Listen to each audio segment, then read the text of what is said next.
Hello, everyone. Welcome to Medicine and Miracles. I'm your host, Dr. Scott McMahon. I've been a board-certified pediatrician for 30 years, over 30 years, and I've specialized in the diagnosis of and treatment of chronic inflammatory response syndrome for the last 15 years. Now, CIRS, or chronic inflammatory response syndrome, CIRS, it's a mystery illness to many doctors, and it can affect any part of your body. I've personally evaluated over 2,000 patients. I've published 10 articles. I've co-written a CIRS medical textbook. I've given 50 presentations at medical meetings all over the world, testified as an expert in 10 states and 2 other countries. But I'm also a man of faith, and I'm an ordained minister. I've been following Jesus for over 30 years. I've pastored a church, I've written a book on spiritual warfare, and I've been on 15 international medical or speaking, preaching mission trips. So today we're going to talk some about medicine and science, but we're also going to talk about faith and some of the miracles that I've seen over the course of my life. Some people think that medicine and faith are incompatible subjects, but I'm going to show you that that thinking is not true. Medicine, miracles. Medicine and miracles. It's going to be great. So let's just dive in. Now, today's science topic is going to be about visual contrast sensitivity testing. Now, if you're familiar with chronic inflammatory response syndrome, you'll know that VCS, or visual contrast sensitivity testing, is part of the workup that CIRS doctors will do. So this is a continuation of a series where we've been explaining CIRS, which is part of episode 3 and episode 4 and episode 8 and also episode 10. Now, VCS is a function of vision. You've probably never heard that before, that there are different functions of vision. You might just think they're seeing, but they're actually different functions. And so I'll just go through 5 of them really quickly. There's visual acuity, color perception, motion perception, depth perception, and then visual contrast sensitivity. So let's take a quick look at each one. Now, visual acuity is the sharpness or clarity with which you're able to see something. So if you have 20/20 vision, that's a measure of your visual acuity. 20/20 means that you can see at 20 feet what most people can see at 20 feet. And 2200 vision is you can see at 20 feet what most people can see at 200 feet. Okay. That's not very good. In fact, that's considered legally blind if you're 2200. Now, when you go to the eye doctor and you read the letters on that big chart that has the E at the top, then your visual acuity is being checked. And usually you do one eye and then you do the other eye. Now, colors. Right. Now we're talking about color vision. Color vision is actually looking at different wavelengths of light. Maybe you remember when you were in 5th grade science class and you took a little prism, a little triangular piece of glass, and you let the light from the outside shine through it, and it's like you can't see the light coming in through it, but out of it you're seeing like a rainbow. What happens in that prism is it's differentiating different wavelengths of light, and each color that we can perceive is a different wavelength of light. Isn't that cool? Now, every color has its own wavelength, and one function of your eyes is to be able to distinguish those different wavelengths, and we call that color perception. Now, motion perception is easy. It's the ability to detect the motion of an object, whereas depth perception is the ability to perceive the distance to that object. But visual contrast sensitivity is the ability to perceive a sharp, clear outline of very small objects. It's the ability to see the edge between 2 objects of different color. Now, visual contrast sensitivity, or VCS, falls off. It gets bad, or even worse than bad, in most patients that have chronic inflammatory response syndrome before they're treated. VCS can also be affected by poor visual acuity. So so you need to wear your glasses if you're taking a VCS test, or your readers, or whatever you use if you're going to read. You need to wear those because we don't want your visual acuity to be a problem. You need to have at least 20/50, which is like legal to drive. You need to have at least 20/50 vision in both eyes that you're going to test. If not, the VCS test itself is not valid. And remember, you can't drive without your glasses if you're 20/50 or less. Okay. Now, once you pass the visual acuity part of the test, then VCS is tested at 18 inches. And I actually have an in-person holder that I can put against your chin, and you hold it with your hand, and it holds the card 18 inches from your eyes. You also have to have good lighting, or else the test will be invalid. Right? And if you ever wanted to buy, like if you're a practitioner and you want to buy one of these, go to www.survivingmold.com. Now, I mentioned before there's a Snellen card that can be used at far distance that has the big E on the top. There's another Snellen card that can be used at short distance at 14 inches to see what your near vision is. And there what you're actually checking is the visual acuity at near vision or at 14 inches. And then there's the visual contrast sensitivity card. That card has 5 columns, A, B, C, D, and E, and then it has 9 rows across. As you go down the columns, the contrast becomes more blurred. So if you look at number 1 and you look at number 9 is far more blurry and far more difficult to read than number 1 is. And if you're going across the columns, you have these little grates of black and white, black and white, black and white alternating. As you go across the columns, they get closer and closer and closer and closer together. So they get harder and harder to read.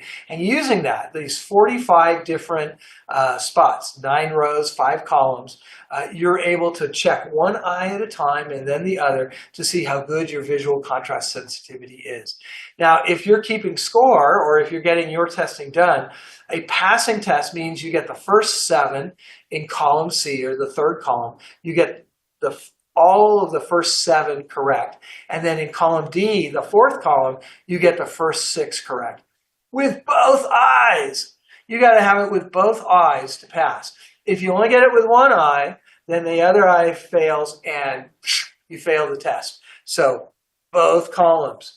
Okay, and remember, once again, if you wear contacts or reading glasses or whatever, make sure you're wearing that or the test is not valid.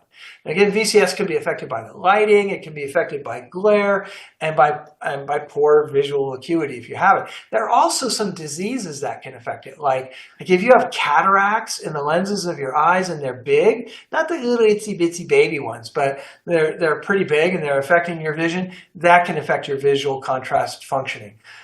If you have glaucoma, that's pretty severe, or macular degeneration, that's pretty big, or optic neuropathy, or diabetic retinopathy, very common in people who have diabetes for maybe a decade or longer, or even something that's called Stargardt disease. Any of those diseases can affect how well you perceive that visual contrast. And of course, advanced age. So if you're 70 or over, visual contrast sensitivity falls off. But from the time you're a little kid to in your 60s, it's pretty much the same. So that's cool. Okay. Now, there are a couple of ways to diagnose CIRS using the visual contrast sensitivity testing. And you should know that 92% of people that have untreated CIRS will fail their VCS test. And that means that 8% will be what we call false negative. It means you really do have the disease, but you pass the test. And those people tend to be like artists or baseball players because their vision probably was extra good over mine. They can see colors that I don't perceive. They can see how the baseball is turning as it's coming to them, and they have to swing that bat because their vision is just better than average. So most of that 8% is made up of those people. Now, we can use VCS to make a diagnosis, but we also can use it to track. And that's what I do mostly.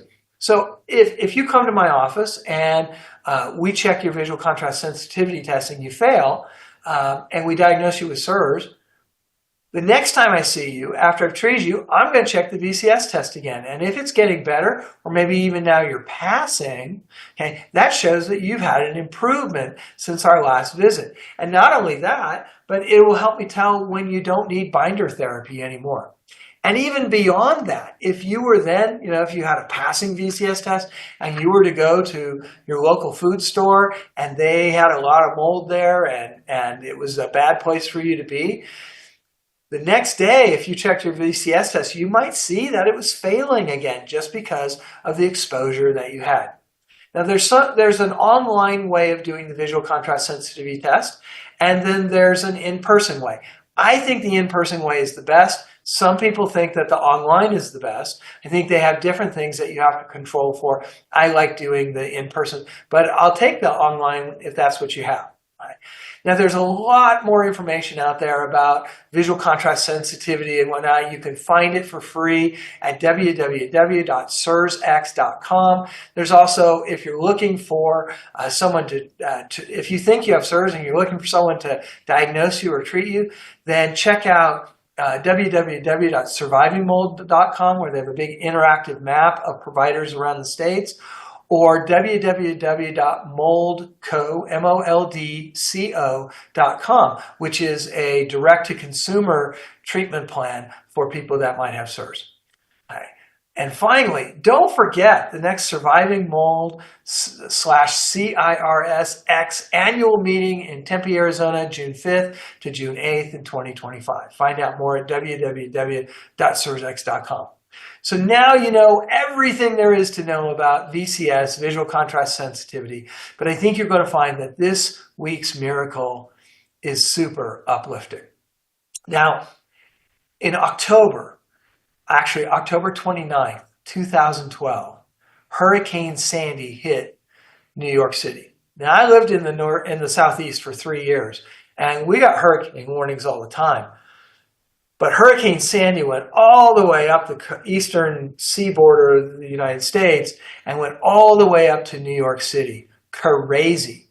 Now, there was a girl at that time who was about 2 years old, and she was pretty normal. She lived in Manhattan, and she was attending preschool. She had a very minimal speech delay, and her apartment got flooded by the rains and the storm surge that they had from Hurricane Sandy in New York City. Right? And over the next 6 months, her speech regressed and she lost developmental milestones. And I'm going to tell you, that's like the worst thing to see in kids, where they lose their developmental milestones. You know something's going wrong in their brains, and it's something not good when they're losing milestones that they had already achieved.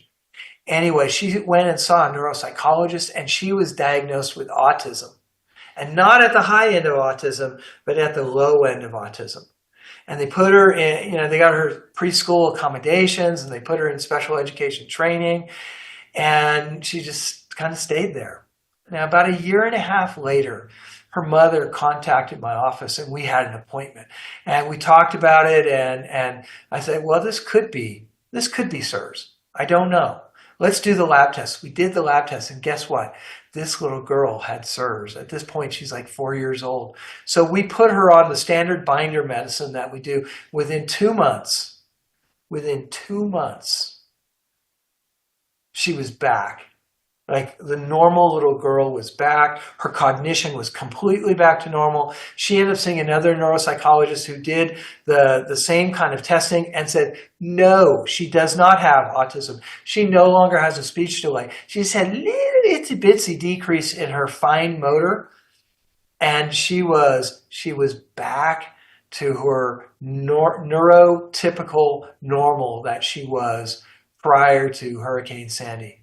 And I can tell you that 10 years later, okay, she is bright and fully functioning teenager. She's in high school. She's doing very well academically. She's in sports. She does all the things that teenagers do. And that small delay in fine motor control, well, she's taking art classes now, and her fine motor skills are above average. Wow. Now, many of the miracles that we discuss are supernatural acts of God. This was a medical miracle. It occurred because God gave some people medical knowledge and wisdom of how to spot a particular diagnosis and how to treat it. And it was truly a miracle that that child's mother found my office, and that we had the knowledge to help her child. After all that, remember, that true healing, all true healing, comes from God. And this child developed autism from mold exposure, and it was completely reversed by medicine. Glory to God. Hallelujah. Now, you know, in every Medicine and Miracles episodes, we bring you a moment of hope. So for today, the uplifting thought, it comes from 1 Samuel chapter 17 in the Bible. It's a story a lot of you guys know. It's about David and Goliath.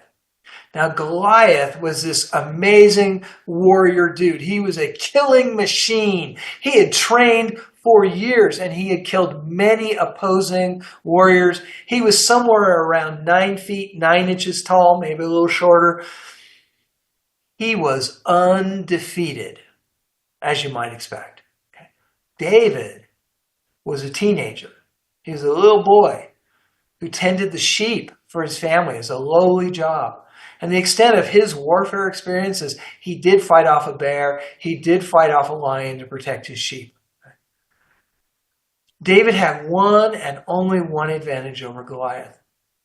David knew his God and what his God was capable of. Goliath was insulted that such a little boy should come to fight him. David was offended that this giant mocked his God. David didn't look at the size of his problem, nor did he look at the size of Goliath. He looked at the size of his God. David trusted God so much that he said, the battle is the Lord's. And indeed it was, because David felled that giant with one stone to the forehead. The dude fell down, probably caused a little earthquake. And then David took the giant's own sword and chopped off his head. Now, that's kind of graphic. Okay. Anyway, what I know is that the battle is the Lord's. So if you will release your battles to the Lord and trust him in the battle, he'll fight them for you. All the miracles that we've discussed in our previous podcasts were solutions to Goliath-sized problems. God was faithful in each instance to defeat Goliath. Remember, the battle is the Lord's. Okay? And whether your problem today is Snickers bite-sized problem or a Goliath-sized problem, the battle is the Lord's. If you leave it with him, he'll handle it for you. All right, well, that's all for today, my friends. Thank you again for joining us. If you liked what you saw, if you learned something new, then go ahead and hit the like and the subscribe buttons. And then join us again for our next episode of Medicine and Miracles, where we find the mysteries of the human body intersecting with the unsearchable God. Thank you so much. God bless you. We'll see you again soon. Bye-bye.